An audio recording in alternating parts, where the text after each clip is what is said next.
قال النبي صلى الله عليه وسلم اذا اصبح احدكم يوما صائما فلا يرفث ولا يفسق وإن امرؤ شاتمه أو قاتله فليقل إني صائم إني صائم رواه مسلم۔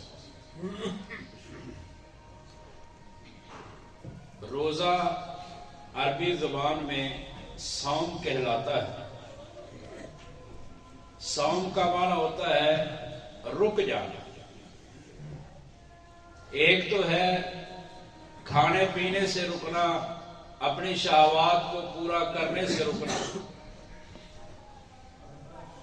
جیسا کہ حدیث قدسی میں ہے، اللہ تعالیٰ فرماتے ہیں کہ عبدی تارک طعامہ و شرابہ و شہوتہ ابتغاء مرضاتی، کہ میرے بندے نے کھانا پینا شہوات کو پورا کرنا میری رضا کو تلاش کرنے کے لیے چھوڑ دیا۔ تو روزے کا ایک معنی ہوا کھانے پینے سے اور شہوات کو پورا کرنے سے رکنا، اور ایک معنی ہے کہ انسان کا گفتگو کرنے سے رک جانا، اپنی زبان کو روکنا۔ جیسے سیدہ مریم علیہ السلام کا قصہ قرآن مجید میں موجود ہے، تو اللہ تعالیٰ نے انہیں بولنے سے روکتے ہوئے کہا کہ آپ نے جو بھی کوئی سوال کرے اس سے کہنا ہے انی نذرت للرحمن صوما، کہ میں نے رحمان کے لیے خاموش رہنے کی نظر مانی ہے۔ صوم کا معنی ہو گیا رکنا بات کرنے سے۔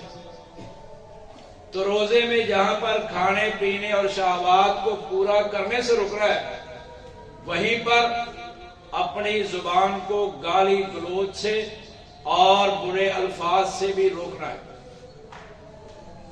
نبی کریم صلی اللہ علیہ وسلم نے فرمایا جب کوئی بندہ روزے سے ہونا فلا یرفس ولا یفسق، نہ گالی نکالے، نہ بدگوئی کرے، اور نہ ہی گناہ کا کوئی کام کرے۔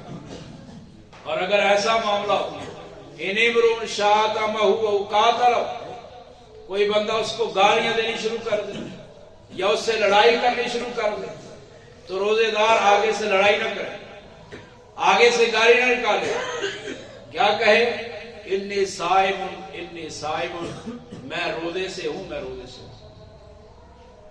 کیونکہ گالی دینا بہت بڑا گناہ ہے۔ سباب المسلم فسوق وقتالہ کفر، مسلمان سے سباب کرنا، اس سے گالم گلوچ کرنا یہ گناہ کا کام ہے، اور اس سے لڑائی کرنا کفر۔ اور یہ جو گالی ہے یہ قیامت کے دن انسان کی نیکیوں کو ضائع کرنے کا سبب بن جائے۔ سیدنا ابو ہریرہ رضی اللہ تعالیٰ عنہ بیان کرتے ہیں، ترمذی کے اندر موجود ہے، مسلم کے اندر بھی ہے۔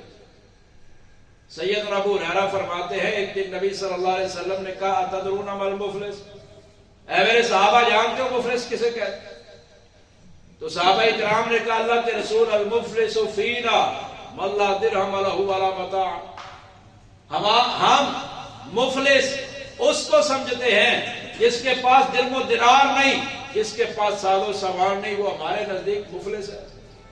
آپ نے فرمایا ٹھیک ہے یہ بھی مفلس ہوگا، لیکن ایک مفلس وہ ہے جو قیامت کے دن آئے گا یاتی بالصلاۃ والزکات والصدقہ والصوم، روزے لے کے آئے گا، نمازیں لے کے آئے گا، صدقات و زکات لے کے آئے گا، بڑی نیکیاں لے کے آئے گا، کھڑا ہوگا، ایک بندہ آئے گا کہے گا اللہ قد شتمنی ھذا، اس نے مجھے گالی دی تھی۔ اللہ رب العالمین اس نماز روزے زکات والے بندے کی نیکیوں سے اٹھا کر اس کو دے دیں گے جس کو اس نے گالی دی۔ ابھی وہ معاملہ ختم نہیں ہوگا، ایک آئے گا کہے گا صافا کا دم ھذا، اس نے میرا خون بہایا تھا، اللہ کہیں گے اس کی نیکیوں سے اور کمی کر کے اس کو دے دو۔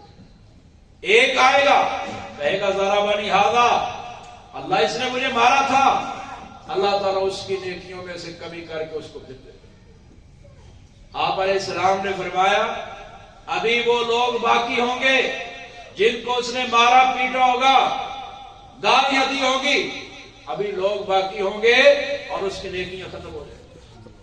تو جو باقی ہوں گے ان کے گناہ اٹھا کے پیغمبر صلی اللہ علیہ وسلم نے فرمایا اس پہ ڈال دیے جائیں گے اور اس کو گھسیٹ کر جہنم کے اندر پھینک دیا جائے گا۔ تو یہ زبان ہے، اگر اس کو کنٹرول میں نہ کیا، اس سے گالیاں نکالی اور برے الفاظ بولے تو یہ روزہ ضائع کر دیں گے۔ تو زبان کو جہاں پر اپنے آپ کو کھانے پینے سے اور شہوات سے روک کے رکھنا ہے، وہاں پر زبان کو گالی گلوچ سے اور غلط باتوں سے بھی روک کے رکھنا ہے۔ اللہ رب العالمین